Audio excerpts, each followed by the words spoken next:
Good morning. Afternoon. It's morning for me. No, I'm Michael Keaton. Oh, no, I'm Michael Keaton. Oh, I thought I was like, I'm sorry. You're down here. Yeah. Thank you very much. Welcome, everybody, and welcome to this press conference for Spotlight. We've got about half an hour. Quick word on the film. Spotlight opens in UK cinemas, as you know, on Friday, January the 29th. The film had its world premiere in competition in Venice last September, and it's been nominated for 6 Oscars, including Best Picture and Best Director, and for 3 BAFTAs, including Best Film and Best Screenplay. Congratulations, all of you, for the film and for those nominations as well. Thank you very much. I'd like to welcome today 5 very special guests, 3 filmmakers and 2 of the journalists depicted in the film, who, along with their colleagues, won a Pulitzer for their reporting on the systemic cover-up of abuse in the Catholic Church in the Boston area. Starting at the other end, I'd like to welcome Michael Keaton, who, as you know, plays Walter Robbie Robinson in the film, Mark Ruffalo, who plays Mike Rezendes, Tom McCarthy, who's the film's director and co-writer, Walter Robinson, who has had a 3-decade-plus career with the Boston Globe, and he's currently editor-at-large for the paper, and for 7 years ran the paper's Spotlight team, and Mike Rezendes. He spent almost a decade as part of the Spotlight team, whose work you will have seen in the film, and he continues to be a reporter for the Boston Globe. Welcome, all of you.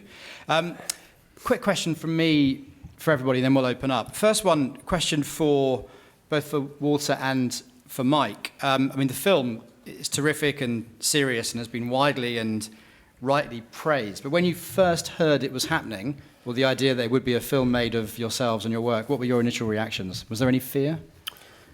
Well, our first reaction was disbelief, because it never occurred to us, though the stories we had done obviously were of some significance, it never occurred to us that anybody would find it interesting to know how we made the sausage, how the reporters did their work. And we were persuaded that there was a story there, and over time we came to realize that Tom McCarthy and Josh Singer, once they got into the story, did so much of their own original reporting and got back into our contemporaneous emails and documents that they were determined to tell the story almost precisely the way it occurred. And so we're quite gratified by that and quite pleased. Yeah, listen, this was a roll of the dice. It is a risk. A story like this can go wrong 6 ways to Sunday. And Tom McCarthy and co-writer Josh Singer, they were under no obligation whatsoever to involve us in the process. So we're just lucky that our story landed in the hands of such talented filmmakers and such incredibly talented and committed actors.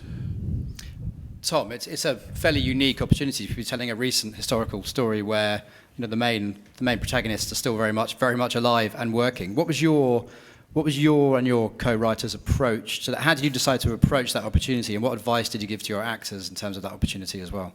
You mean the opportunity to actually have the reporters available to us? Yes. Right. Yeah. I mean, it's look. It never occurred to us to work any other way. From our first sit down, I think it's important to note that there was no source material per se on the investigation. That we had to conduct our own series of interviews and research to try to unearth this investigation that occurred 12 years prior, for the most part. But from our first sit down with these guys, Josh and I took the train up to Boston from New York and started chatting with them, both individually and collectively. And, it was so compelling, immediately compelling to us. And we realized that we were just going to be going back again and again and again to that well, and we did for 2.5, 3 years, right up. I mean, they're here with us, to give you some sense. But it was incredibly exciting, I will say. It was such an exciting process. And quickly, and I don't know if it's because we were looking at it through the lens of this particular film, but our research very quickly did feel like an investigation. It did feel like reporting. We felt like very amateur journalists trying to do our job and do it well. And to have these guys as our sort of guides and collaborators through it was just so unique of an opportunity, and that goes for every one of them, including Marty, who was for half of it down at the Washington Post. And that continued right up through production. My entire creative team were bothering these guys about their wardrobe, what they had on their desk, what they had at home. It really continued on and on and on. So it was a truly exciting bit of collaboration. A question for Mark and for Michael. I mean, obviously the film tells an incredibly important story in terms of its own story, but I wonder what your feelings are about the importance of the film in what it has to say about any kind of abuse, not just the abuse we see in the film, any kind of establishment cover-up, and also the role of journalism in acting as a check against that. Well, as I've said, this is, for me, this is, I'm blessed. That sounds like maybe a bit much, but I get to do what I do for a living.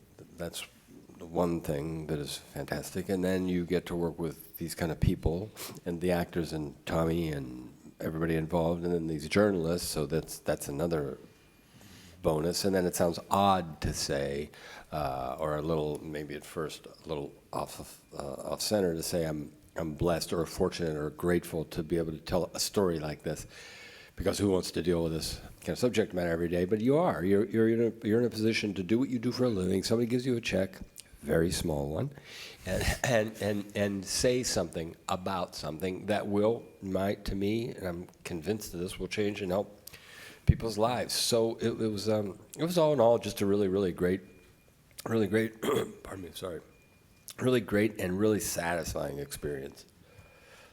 And Mark, do you think opportunities like this don't come along that often as an actor? No, I mean, listen, you get to make, I'm in the entertainment business, and we get to make different kinds of movies. Some are just purely for entertainment, and then sometimes you make a movie that culturally pushes the culture to a particular place. That sort of happens from the culture as well. I read the script, and I immediately felt this is a story that we have heard, but it's time to revisit it again, and the culture is ready to revisit it, and we have this new pope, and there's a space open for this to really resonate in the world. And it's in those moments where film is used as a tool to teach, I think, and to coalesce ideas. And Mike, to reflect on what Michael said, it's just a great honor to be in the right place at the right time to be able to be part of that dialogue. It doesn't happen often in a career. It doesn't even happen that often in filmmaking, where you can really influence the conversation and push an issue in one direction or another, and this just happened to be one of those moments. And it may actually, I've been thinking about this today doing these, doing these interviews, and it may spawn other opportunities to make movies that are about something. Now, this movie, in terms of making a few dollars, it'll do all right, and nobody's going to lose any money, I give Open Road and Participant and Anonymous Content and all the people who helped do it a lot of credit. And now there may be others. The other warning sign here to myself, certainly, because I get sick of hearing my own voice, but we start to sound, what people used to call highfalutin, or, we start to speak from on high, like, aren't we fabulous people because we did this. The fabulous people were the people from the Boston Globe who did it, and the fabulous people are people who do stuff out there in the world. I'm an actor, Mark's a really socially minded dude, and I try to be. So are you? Yeah, and I try to do my little. I try to do my little thing. But the guys like these, like Mike and They Walter, change the world. Yeah, and a lot of people everywhere. You read these extraordinary stories about people out there doing things, starting little schools, and we barely. So for us to do, just move the needle a tiny little bit is, that's pretty great. Thanks, all of you. And start taking questions from the floor. There are 3 questions to begin with. One there, then I'll come here, then I'll come here, please. Thanks. Can I ask our journalist friends the pivotal moment that you realised that you were just about to roll back that can of worms, or a really callous and calculating cover-up, sorry for the alliteration. I mean, there must have been a moment when you thought, dear God, this is so much more than we anticipated. And can I ask our actor friend, what was the moment when you were turning the page of that script and you thought, geez, if I'm not in this, I'm going to go and bang my head against the toilet door? Well, I did have a moment like that when I was doing the research into Father John Gagan, who was the priest with whom we opened the series. After I learned that Father Gagan had molested more than 150 children in 6 different parishes over 30 years, with the knowledge of his superiors in the Boston Archdiocese, I looked up his assignment at his very last parish after 30 years of molesting children, and I found that his last assignment was to be in charge of the altar boys. And that I felt was just so depraved.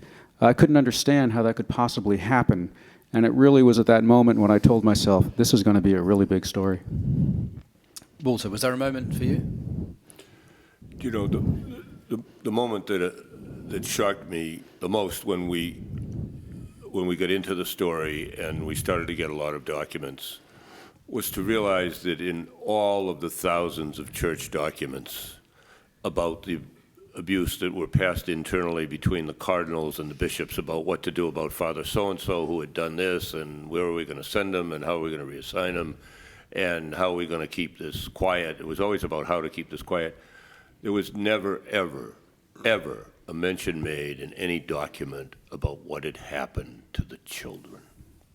And that just blew me away, that the Catholic Church, number one, would countenance this, enable this behavior, cover it up, and not give a damn about a single one of the thousands of children who had been harmed by this. And the second part of that question, Mark and Michael, was there a point when you were reading the script where you felt that you were saying you had to be in this had to be made?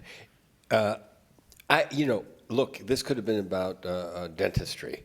When I heard how the cast was, I think Mark was on, and I really liked Mark's work, and I had seen probably every one of Tom's movies. So, and then the script was just good. So forget the subject matter. I went. I'm over halfway in at that point anyway.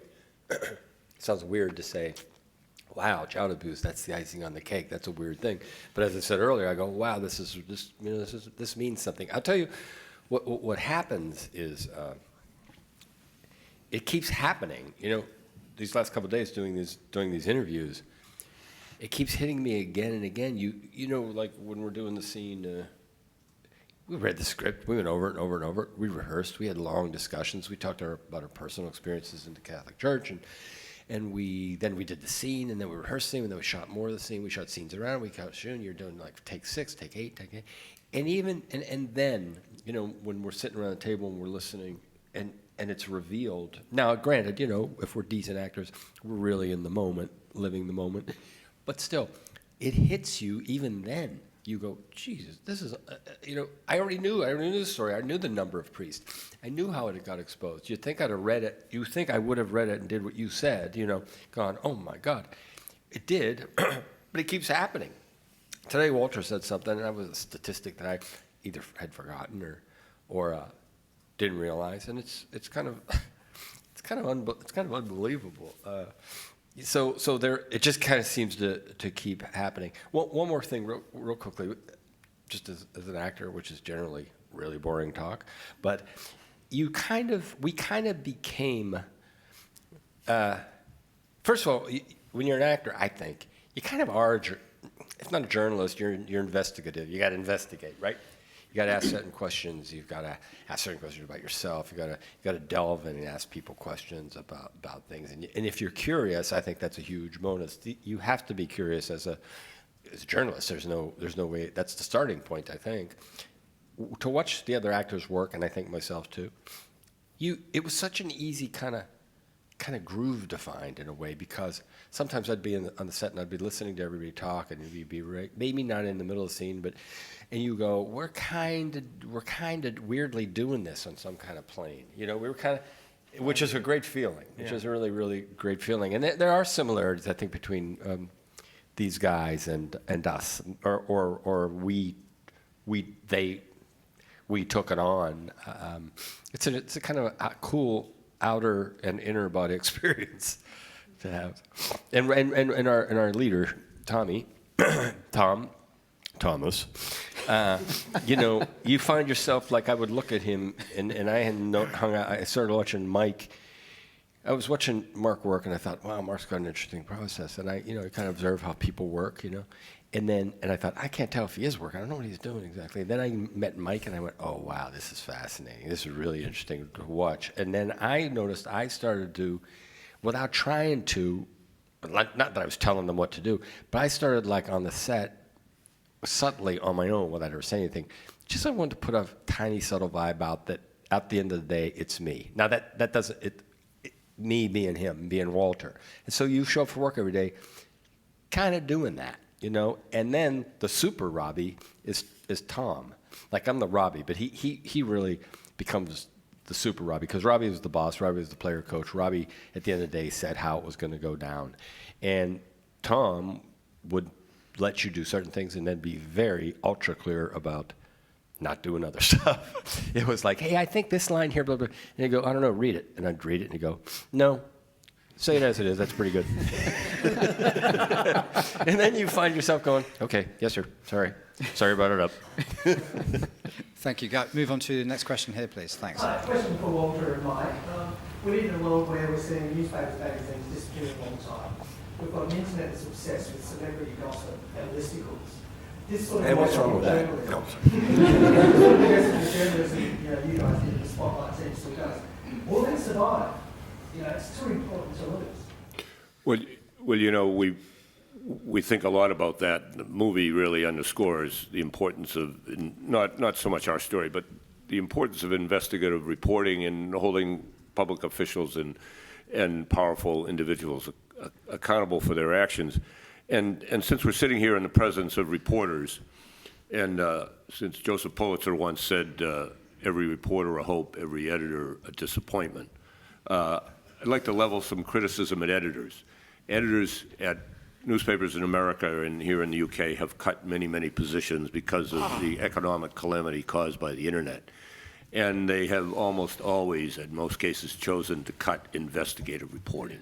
And in fact, if you assess reader attitudes about what they want from their news people, both in television and print, the first thing on the list almost always is investigative reporting. So editors have been penny-wise and pound-foolish in cutting this kind of resource from newspapers, and they ought to damn well smarten up. And I hope I've been polite in the way I said it. Yeah, I think Robbie's absolutely right about all of that. You know, there is another side of this, however, which is the internet has also provided us with a lot of tools to practice investigative reporting. And it's given rise to some interesting models for investigative reporting. I think there are several online-only investigative reporting organizations that are doing really, really high-quality work. And I think we're in a period of transition here, and there are many things about it that are troubling. There are several things about it that are hopeful.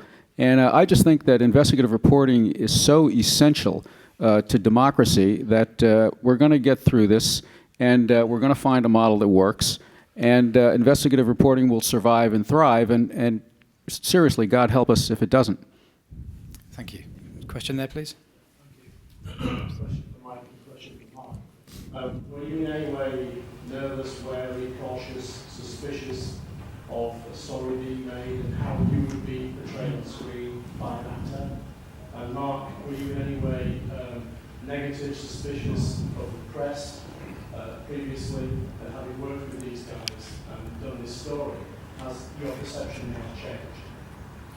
Well, I'm a fan of the movies, and I'd followed Mark's career just out of general interest, and I was a great admirer of his. So, you know, I was thrilled to death when I heard that Mark was going to play me in the movie. Now, when he came to my house and opened up his notebook and turned on his iPhone and started taking pictures and asking me personal questions, I began to wonder just exactly how this was going to go.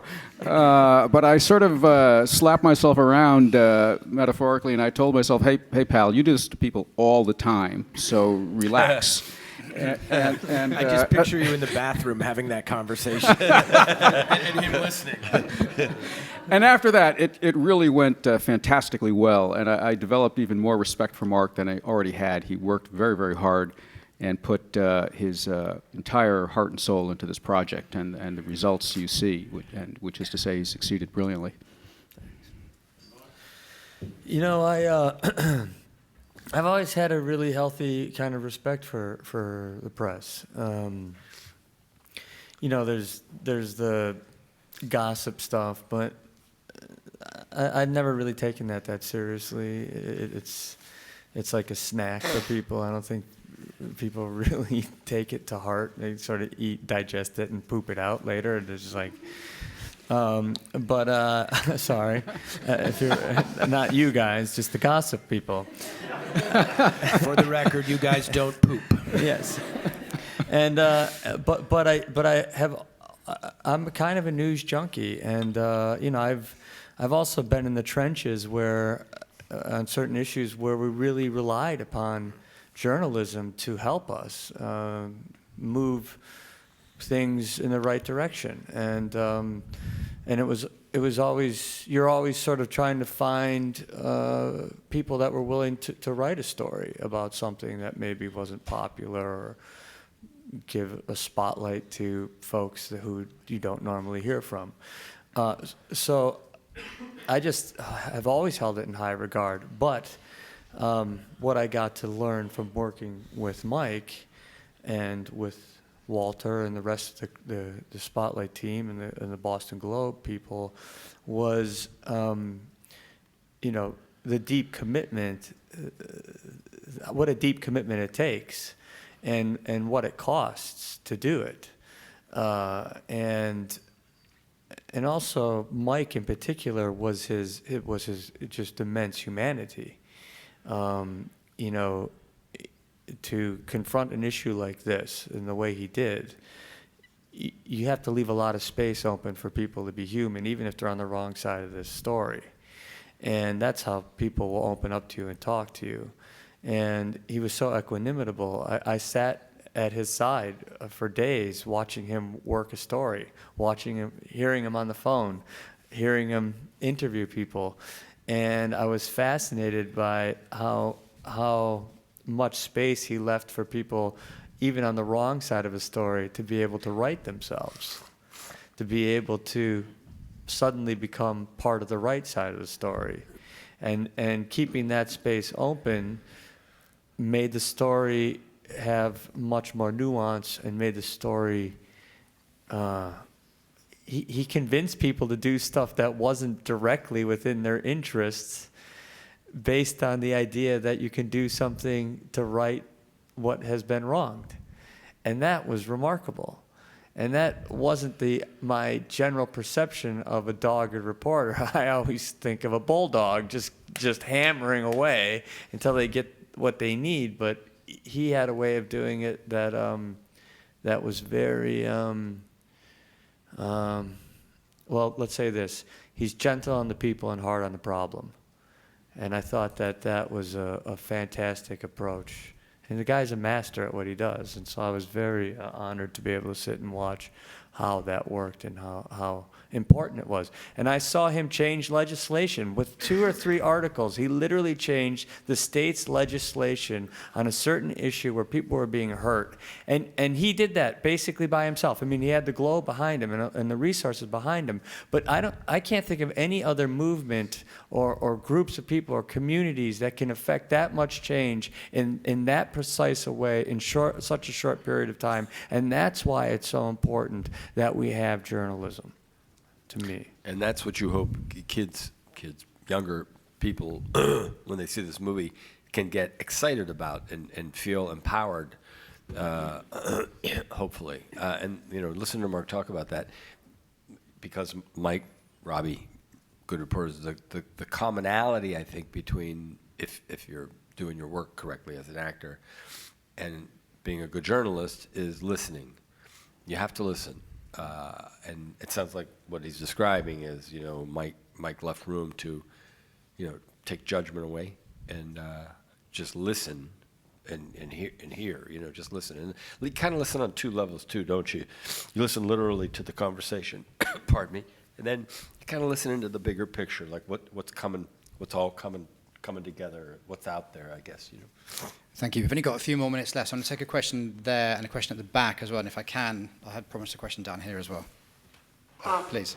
Hi, my question is for Michael, Mark, and Tom. Is there any personal religious conflict between the actors or the crew with this storytelling process? No, not for me. You mean between those of us on the... How to tell this story that doesn't portray the policies in a particularly great light?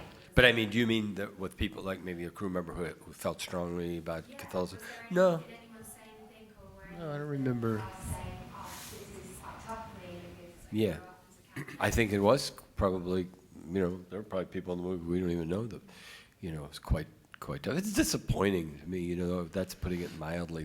One of the scenes that I keep saying, one of the scenes that affects me the most when I saw the movie was when Rachel's grandmother, you know, she struggles, when you watch her struggle and look at her and say, how am I going to tell her this? And then she kind of tells her that she asks for a drink of water. I mean, just me saying that, you know, because when you take someone's faith away, oh boy, you know, now we're talking about a whole other level. My mom was as devout a Catholic as there is, you know, and I was an altar boy. We went to Mass. My mom went to Mass every day. And I think of that, you know, what that would have done to her, you know, that would have, that's big, you know. It's one thing to do what we're talking about here, but then you crush someone's faith. That's another level. Thank you. Go to the back of the room there for a question, please. Hi. Tom, congratulations on making the movie. I've got a question for Walter and Mike. So it's been over 10 years since the story broke through Spotlight. Have you managed to change your feelings towards the Catholic Church? Because I know in the movie it says you were both raised Catholic. Have you even been able to go to the church? And also for Mark and Michael, kind of a follow-up on that question, how do you, after being involved in such a serious movie with real-life events, separate it from your personal life? Question about how it may have changed your relationship with the Catholic Church. I wonder maybe you can add to that how much you think it changed your city's relationship with the Catholic Church as well. Well, certainly in Boston and in many, many other cities, the Catholic Church's political power pretty much disappeared once these revelations took hold. And their ability to dictate what went on in the community, which had been profound before, also vanished. And that's appropriate. And there's much more skepticism among Catholics for their institution. As for myself, like most people, I have my faith. My faith is not in the institution of the Catholic Church. My feeling toward the church now is I go to a Catholic church for weddings and funerals, but otherwise not. I confess I was, so to speak, loath to have any of my personal life in the movie, but the great reporters here and the filmmaking crew and the cast did manage to get some in, and what you see in the film is very accurate. I mean, I was a lapsed Catholic at the time, but I identified as a Catholic. We have a writer in Boston, in the Boston Globe, who's a former priest, James Carroll, who writes about Catholic issues, and I always sort of considered myself a James Carroll Catholic. But quite honestly, after reporting the story and encountering the lies of so many high Catholic officials, that I think the break at this point is irreparable. I don't really identify as a Catholic now. Anyone else like to answer that question before we will have to come to an end? I wouldn't. I haven't been a good Catholic since I've been an altar boy. I've never pretended that I'm not. I don't know if I'm lapsed or what I am. You know, you're a good Catholic if you're a good Catholic. But I will defend people as much as I think organized religion has. As much as I hate what's happened in the world, based on what people call or what is organized religion and people's alleged faith in things. I'm a defender of it, however. You know, I think that faith is good for people. I'm envious often, but I've got my own. I'm totally cool with how I am in the world. And my vision of what people call God or whatever you want to call it. You know, I'm cool with it. I know I've had it. I'm good there. But to keep beating, this movie's not, really not about, to me anyway, religion so much. It's about institutions. It's about people who take power and seize power and totally use their power to take advantage of the disenfranchised and the powerless. And it happens in a lot of places. It happens to women all over the world. It happens in the Middle East every second. It happens, they're going to get ready, they're going to do some eye rolling here because I've been hitting this pretty hard. It happens right now with the UN peacekeepers who are taking advantage of kids. Talk about disenfranchised. These kids in Africa who come out of drought-ridden countries, they don't have a shot in the world, and you're there to specifically to protect them. So so for me, that's what in the bigger picture, that's what it's about. I'm not out to beat up the Catholic Church. I still drop in and light a candle for my mom or meditate in the Catholic Church because it's familiar territory. It's kind of home field, But that's about as far as it goes for me. But I'm not going to go out and, beat it up. I'm going to beat up the institution. I'm going to beat up, the Vatican maybe for not coming out and being strong about a lot of things. But that said, I think the Pope's pretty cool. Thanks, all of you. I'm going to have to bring things to a close. Thank you all for the film Spotlight, and thank you for your reporting that led to the film as well. Thank you. Thank you, folks.